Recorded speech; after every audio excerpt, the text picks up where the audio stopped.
Good morning. Jason just showed you evidence of decline in state and local government employment after 2009. I'm going to go deeper and I'm going to look at the effect of the recession on one of the most important sectors of local and state government, perhaps the most important sector, education. And I'm going to focus on education finance. So today I'm going to look at what happened to school finances when recession hit. Economic downturn reduced tax revenues and expanded budget gaps. Many state and local services were affected, and schools were no exception.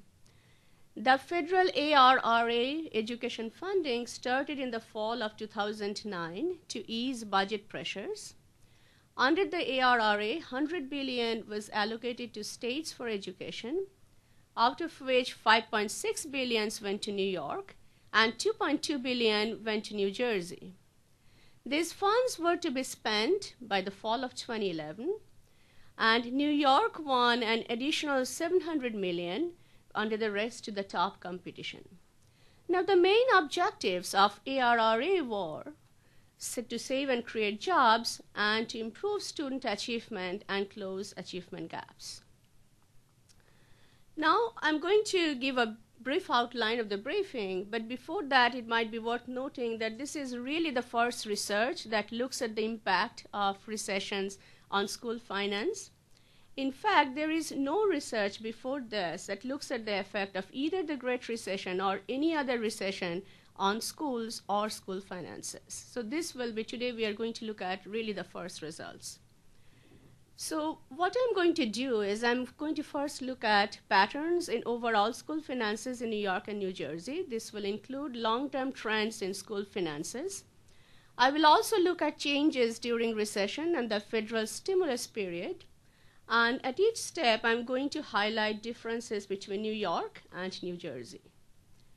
I'm also going to investigate school finance patterns within New York and within New Jersey. I'm going to look at variations across metro areas within New York as well as within New Jersey. I'm also going to look at variations across poverty status. I'm also going to discuss finally how, with the drying up of the ARRA funds, schools might be affected. Now, today's key takeaways from my talk are as follows. School finances in New Jersey were cut severely, but this was much less true in New York. Instruction and classroom expenditures were actually cut much less than other categories, and this was especially true in New York. It's worth noting here that instruction and classroom expenditures are actually the key expenditure categories that matter most towards student learning. Within states, impacts varied by metro areas as well as by poverty statuses or incomes of districts. With ARRA funds drying up, schools in both New York and New Jersey likely will face more tough choices ahead. So before actually moving into the analysis, I'm going to set the stage by looking at how New York and New Jersey stack up against the nation in terms of total funding per pupil. Now, here is US as at a little bit less than $12,000, and this is the picture just in the pre-recession period, that is the 2007-8 school year. Both New York and New Jersey were higher than the nation at about $18,000 or $19,000. New York City even higher. Now, there are a number of factors that actually contributed to these differences between the nation and the region. The most important factor is the difference in cost of living. Cost of living in New York and New Jersey are considerably higher relative to the nation, and that basically led to higher school staff salaries as well. Apart from this, actually both New York and New Jersey have a much higher proportion of free reduced lunch kids, that's poor kids, as well as special ed kids and English language learners or limited English proficient kids. And funding actually follows these students at a considerably higher rate. Both state funds as well as the federal funding formula take into account these categories, and more money are allocated to the students. So a combination of these factors have actually historically led to higher per pupil funding in New York and New Jersey relative to the nation. Next, I'm going to look at long-term trends in school finances in New York and in New Jersey. Now, first, New York. Now, where did the funding come from? What is the composition of funding in New York? So there basically are three main components of funding: the state funds, the local funds, and the federal funds. In both New York and, as we'll see in a few seconds, in New Jersey as well, the major component of funding is local funding. The state is the second, and federal is actually pretty low at it was about 3% or so before the recession. But what is important to note here is that you'll see in the 2009-10 school year, with the federal stimulus funds coming in, there was a hike in federal revenue. At the same time, though, there was actually a decline in state aid per pupil.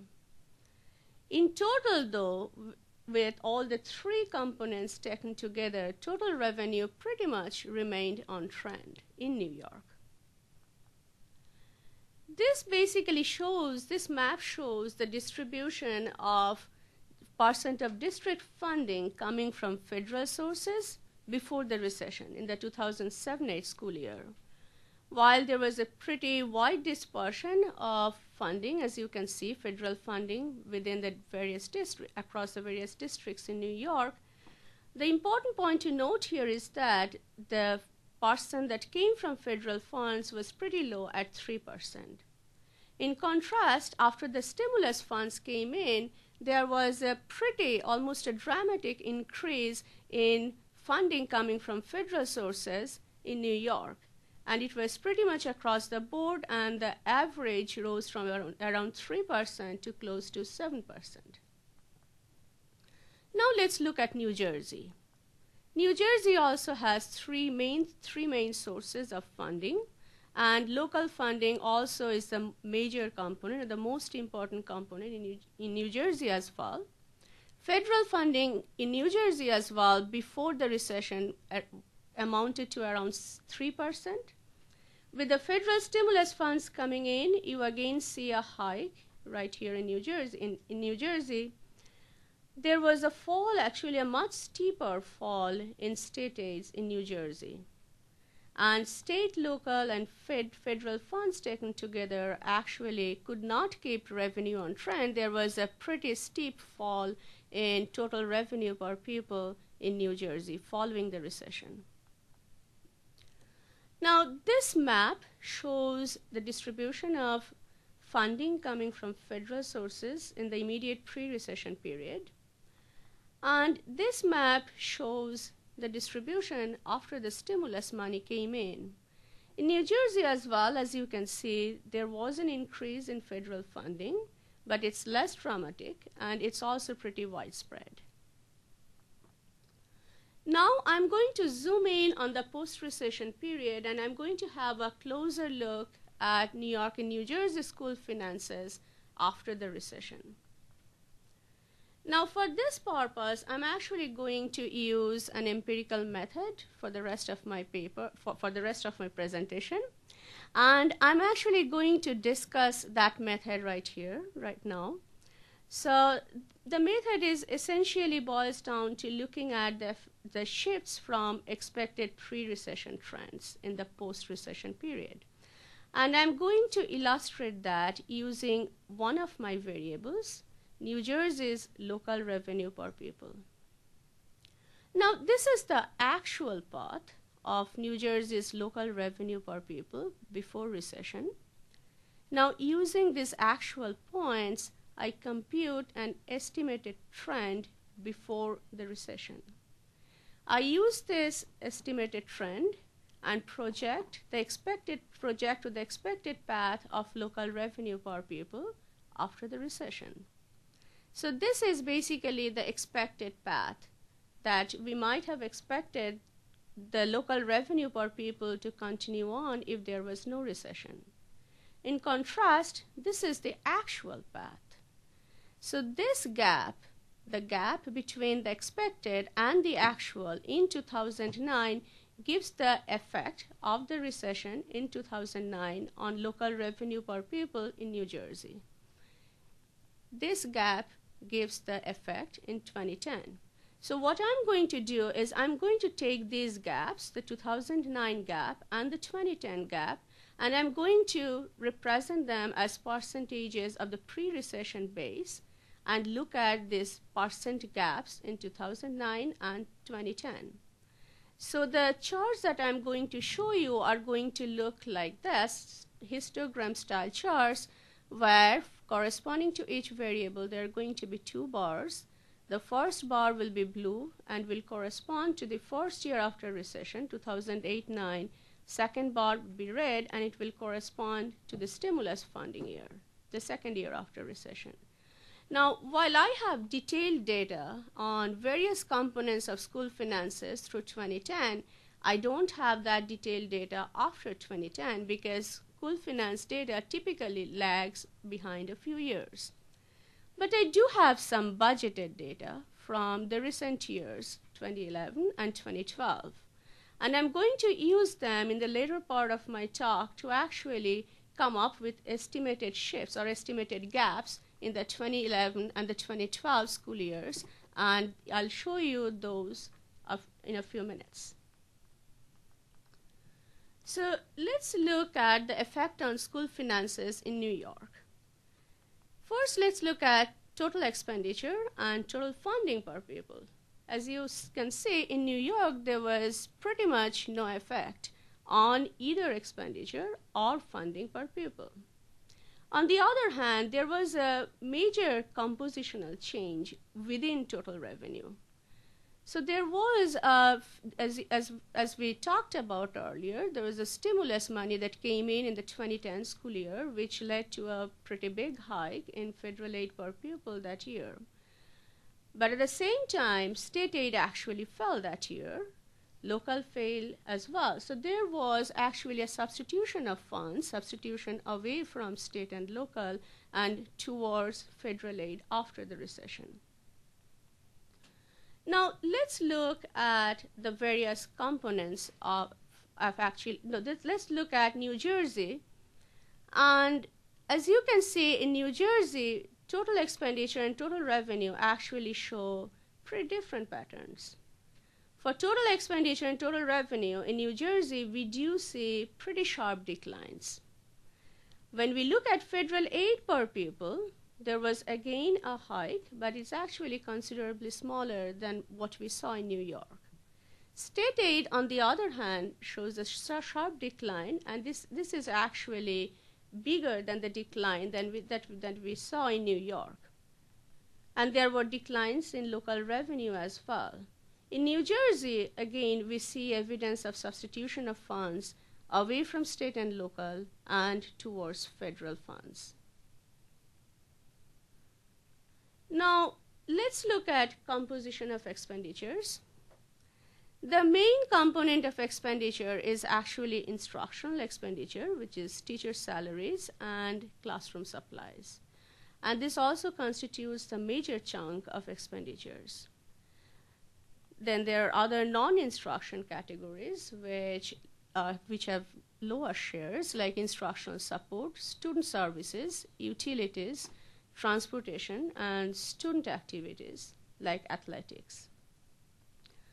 Now, let's look at the effect on the various components of expenditure. First, let's look at New York. Now, this looks at the effect on instruction, and as you can see, in the first year, there was a very, very small effect on instruction. There is a very small decline in instruction. But with the stimulus funds coming in the 2010 year, this actually was reversed. And then in 2010, there is no evidence of any negative effect of recession on instruction in New York. In contrast, let's look at non-instruction categories. As you can see here, there were declines in all the categories, including transportation, student activities, and utilities. Let's look at New Jersey. Now, again, let's first look at instruction. The picture again in New Jersey is pretty different from New York. New Jersey, in contrast to New York, shows a pretty steep decline in the first year following the recession. The stimulus money did help, and in the second year after recession, again, there is no effect of a negative effect in instruction. In contrast, let's look at non-instructional categories. For some of the categories, like transportation and utilities, we see a similar picture, decline after the recession. There is one deviation from New York that's worth mentioning here. Student activities, unlike in New York, actually did not show a decline in New Jersey, and in fact showed a small increase. But it's worth noting that both in New York and in New Jersey, there was also a change in composition of expenditure, and there was a pretty strong shift away from non-instruction towards instruction. Now I'm going to look at variations in school finances within New York and within New Jersey. I'm going to look at variations by metro areas first. Now, let's first look at New York. When we look at Albany, Buffalo, Rochester, Syracuse metro areas, the picture is not that bad. At least in the second year, with the stimulus funds coming in, the results are pretty positive, and the effects in the second year are actually bigger than the first year, except in Buffalo. In contrast, let's look at New York City and Long Island. Long Island and New York City, especially Long Island, actually lost after the recession. There are pretty big declines in Long Island in both the years after the recession. And this can actually be traced to the housing crisis. Long Island was actually hit very hard by the housing crisis, which in turn adversely affected property taxes and local revenue in the region, which was basically the driver of this effect that you see here. So let's look at variations in instructional expenditure in New York.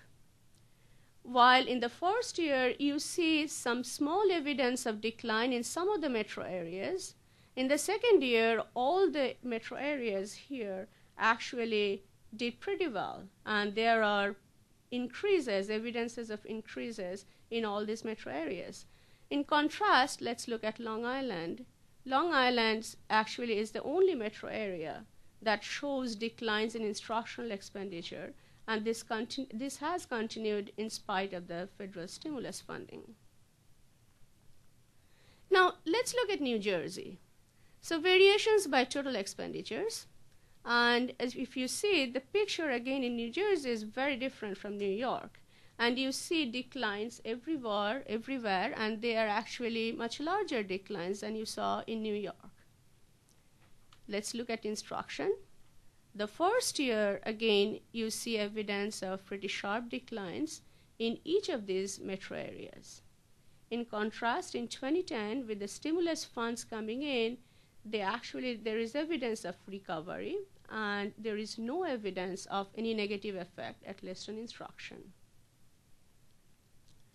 Now I'm going to look at variations by poverty in both New York and New Jersey. Now, again, first New York. One thing that really jumps out is that the affluent areas, or the affluent areas in New York, actually lost compared to the high poverty and the medium poverty areas as far as expenditures are concerned. In New Jersey, it was again the affluent areas that actually got hit harder relative to the other areas. Now, one thing to note here is that a very interesting picture comes out in New Jersey if you look at instruction. Instead of the more affluent areas in instruction, it's actually the high poverty areas that got hit harder. So I'm actually not going to show separate graphs here today for that, but if somebody is interested, I can talk about that later, and so there are some interesting reasons why that actually did happen. So bottom line so far, both New York and New Jersey school finances were affected by the recession, but New Jersey actually took a bigger hit. Federal stimulus did help, but did not fully compensate for the loss of state and local revenues. The key expenditure category, that's instruction, was not much affected in New York, but it was much more so in New Jersey. Non-instructional categories were cut sharply in both New York and New Jersey. And there were considerable variation within both states by metro areas. For example, in New York, Long Island lost the most. There were variations by poverty status as well. The affluent districts saw the largest cuts in total expenditure in both states, but the high poverty districts saw largest cuts in instructional expenditures in New Jersey. Now, so far I have looked at data through 2010. Now, it's worth considering how schools are being affected more recently and how might schools be affected in the near future. Now, as we know, ARRA funding is drying up, and actually most of the stimulus funds were used up in the 2009-10 school year. Now, let's look at total funding per pupil in the US and our region as well. This looks at the budgeted and the actual funds in the nation, the trend through 2011. This looks at budgeted and actual in New Jersey. And this looks at New York City actual path, total funding per pupil. Now, an important thing to note here is that if you look at the post-2010 years, in both New Jersey and New York, there is evidence of pretty sharp declines after 2010. This chart looks at the percentage change in budgeted school funding across the nation. And as you can see, there is a pretty big spread across the 50 states. But New York and New Jersey are actually not faring that well. They actually are exhibiting pretty steep declines. And this is for the current school year, the 2011-2012 school year. Now, while I have data through the 2010 school year, using the budgeted data and under some assumptions, I was actually able to come up with estimated numbers for New Jersey for the 2011 and the 2012 school years. Now, as you can see here, it seems that the picture in the 2011 and 2012 school years are actually much more dire than what we saw in 2009 and 2010. There is evidence of very sharp declines in both the 2011 and the 2012 school years. It seems actually New Jersey moved from its pre-recession trend and is actually probably continuing on a whole new trend after the recession. Unfortunately, we didn't get this much data. There was insufficient data in New York, so we could not repeat this analysis for New York. So where do we stand? New York and New Jersey cut spending not only through 2010, but also after. In New York State, in 2011-12, there were cuts in teacher positions as well as administrators. Same year, there was a pretty steep cut in the after-school program funding, and more is expected to come in the next school year, 2012-13. In New Jersey, in the 2009-10 school years, teachers as well as administrator positions were actually did decline. In the 2010-11 school year, special education received cuts and funding for adult education was completely discontinued. Again, the same school year, full and part-time teachers as well as administrators were actually, their numbers as well as percentages dropped sharply. 2010-11 and 2011-12, both school years, preschool program funding was completely frozen. Usually every year there is a pretty sizable increase to preschool program funding, but these two school years, they were completely frozen. So outlook for school finances in New York and New Jersey does not appear to be bright. Without recovery of economic activity and significant income and employment growth, both states will likely face more tough choices in the near term. Thank you for your attention.